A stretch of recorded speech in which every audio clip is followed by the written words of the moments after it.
So hi guys, this is Jake Licanda, and for today's video, I am going to discuss a topic which is the Katipunan Revolution of 1896 and it's the Pact of Biak-Na-Bato, and it's more interesting to go back the past and to learn the history of our country. So okay, let's get started. It's all gonna be good. Like you know you should.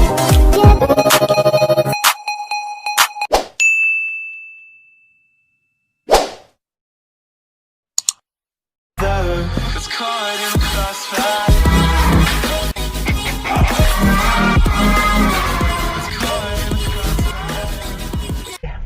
So as we know that propaganda movement failed, the failure of propaganda pushed the Katipuneros to start in more violence. Unlike propaganda, they don't want violence, but the Katipunan did.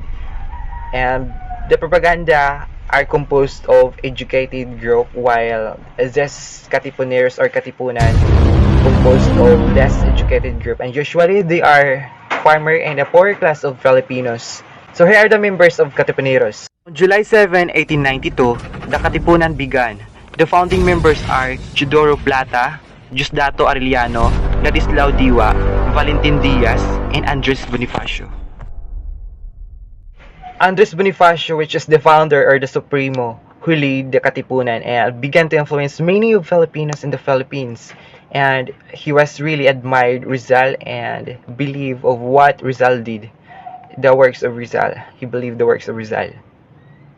72 Ascaraga Street, which is now Claro Enrico Avenue, Tondo, Manila. So this is the location where the Katipunan was organized here, and it was a kind of secret organization, and some of people would have joined here. And they have passwords and nicknames, and they have a P colors to indicate the Katipunan, and this group was composed of men. And if we're confused why there are so many girls are members, so the reason is during the Katipuneros have their meetings and late na sila umuwi ng gabi. So nagdududa yung mga asawa nila like, "Oh honey, why are you getting late? Are you having an affair?" etc. etc. So that's why they decided to let the girls join. And later on, I'm going to discuss their main job in the organization. But before that, we're going to identify the types of members or the Katipuneros. Members of Katipunan.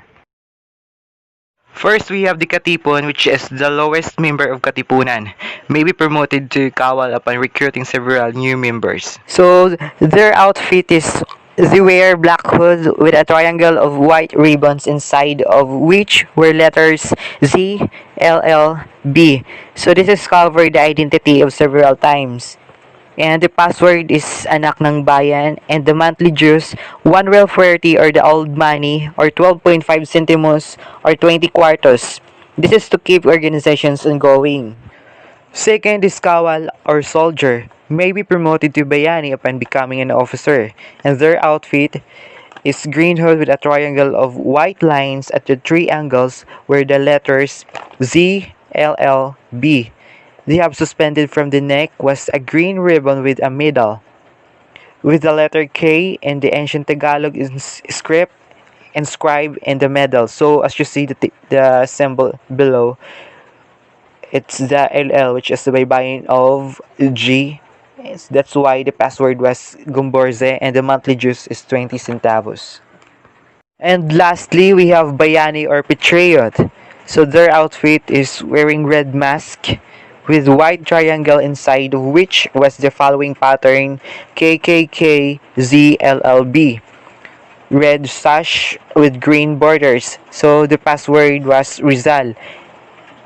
And the monthly dues is 2 real 40s or the old money or 25 centimos or 40 cuartos.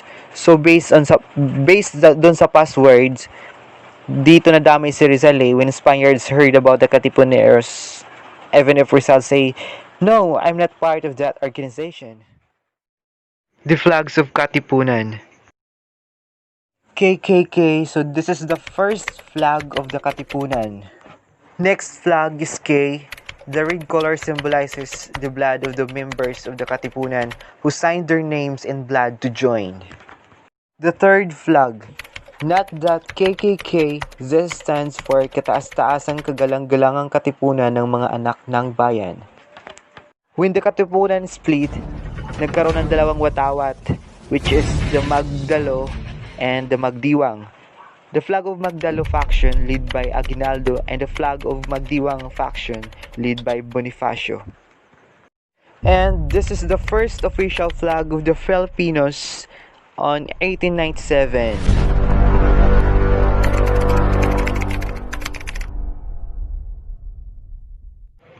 Emilio Jacinto, he was a classmate of Manuel Alcazar and Sergio Osmeña, the former presidents of the Philippines, and he didn't finish his college because when he was 19 years old, he was already joined the Katipunan.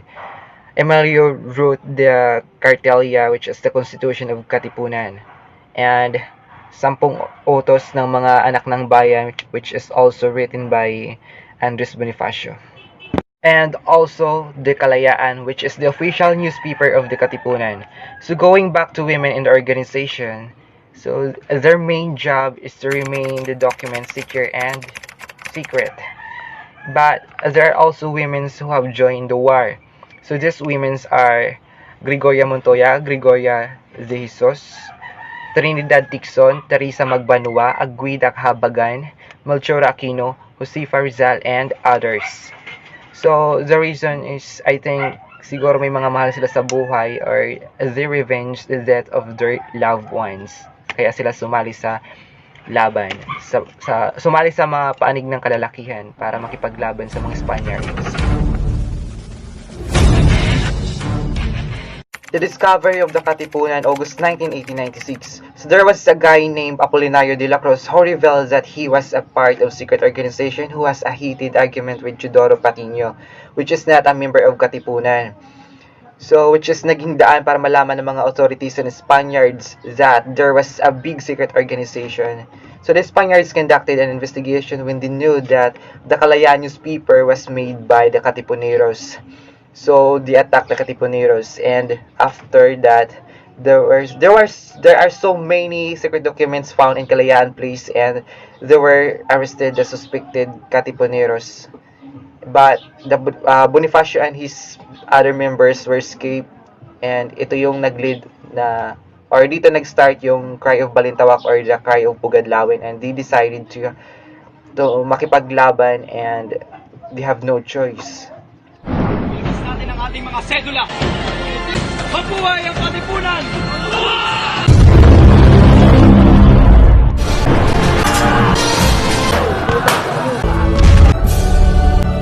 Governor General Ramon Blanco declared martial law in 8 provinces. So as you can see in our flag, the 8 rays of sun symbolizes the 8 provinces, which is the Bulacan, Tarlac, Batangas, Laguna, Manila, Pampanga, Nueva Ecija, and Cavite. So these 8 provinces responded right away and joined this new war that was declared by Andres Bonifacio. In response of Governor General Blanco declared martial law in 8 provinces and arrested all the Katipuneros who's proven as suspected Katipuneros, by which he promised that those who will be surrendered will be pardoned. But because of his pride, he tortured and killed all of the suspected Katipuneros outside. So ganun po yung nangyari that time. And the other Katipuneros, they were brought to Fort Santiago, and the other was also exiled in the other places. Another happened was the execution of Rizal and Luneta. So this is because of Antonio Luna, who is not part of the Katipunan, or who is not a member of Katipunan, who says that Rizal was the heart and soul of the Katipunan. Even though Rizal says that I'm not part of that organization, then the Spaniards ask him, so why your name is the password of that organization? And maybe Rizal says that I can't stop other people using my names, but sad to say, Spaniards didn't believe him, and the execution supposed to happen.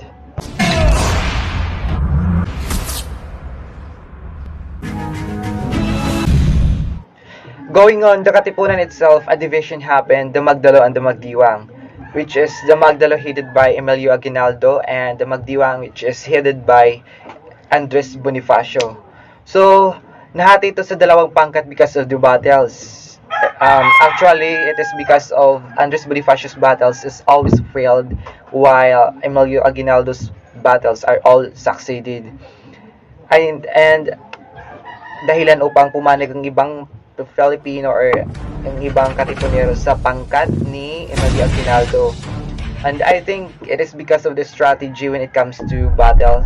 Kasi yung strategy ni Andres Bonifacio is attack lang ng attack, while Emilio Aguinaldo's strategies pinag-iisipan, like, you go on that way and you go on that way, and then tsaka lupitin yung kalaban. So, pinag-iisipan. And to solve this tension, they have the Amos Convention. The Amos Convention on December 31, 1896.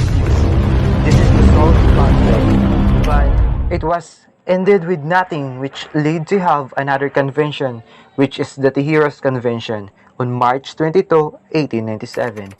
They decided to make revolutionary government through electing new officers between Magdalo and Magdiwang, and the result were President Emilio Aguinaldo, Vice President Mariano Trias, Captain General Artemio Ricarte, Director of War Emilio Rigo de Dios, and Director of Interiors Andres Bonifacio. So because of the Nyatero na napatanggal si Bonifacio, so he says that Bonifacio did not reach high school, so how could he be in his position? So from Supremo to the lowest position is tinanggap na sana ni Andres Bonifacio, but na-insulto pa ito. So, galit na umalis sa convention kung saan ito ginanap. So, after that is ang panunumpa na ni Emilio Aguinaldo sa kanyang katungkulan bilang isang pangulo.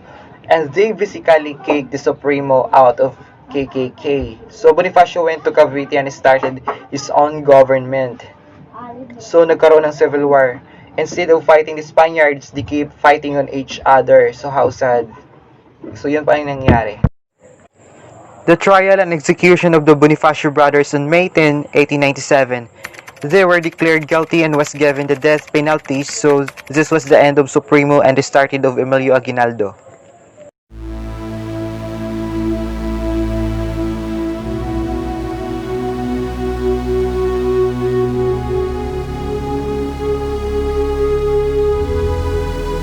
Establishment of the Biak-Na-Bato Republic, November 1, 1897. So this was established by Emilio Aguinaldo as president.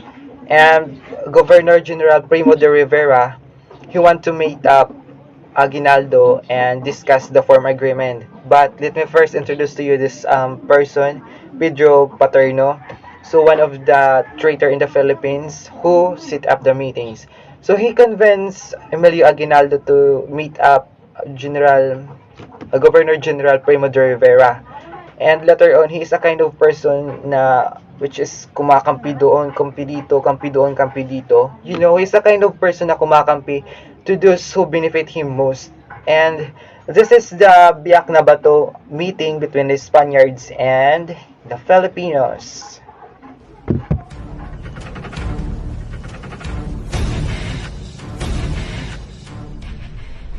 The demands of PACT of the Biak-Na-Bato for the Filipinos. First, both parties would end the war. Second, Aguinaldo together with the other leaders of the KKK would voluntarily leave for Hong Kong. Third, remaining Katipuneros would surrender themselves and their weapons. The PACT of Biak-Na-Bato for the Spaniards. First, pay an amount of 800,000 when Aguinaldo complies. Second, pay an addition of 900,000 for the families affected by the war. So, after the kasunduan, yung nangyari is Aguinaldo took the 800,000 to Hong Kong and buy so many weapons. Actually, he was trying to break his pact, yung kasunduan. And that time, Filipinos make new allies, which is the Americans, who met by Aguinaldo in Hong Kong. So, we have another revolution victory, not because Aguinaldo brought many weapons, but because we have new allies who help us to fight against the Spaniards. And that's all for today's video. Thank you so much. This is Jake Licanda. And by the way, I would like to acknowledge my instructor, none other than Mr. Jerry Jimenez. Sir, thank you so much for giving me this topic. I enjoy it. I learned a lot.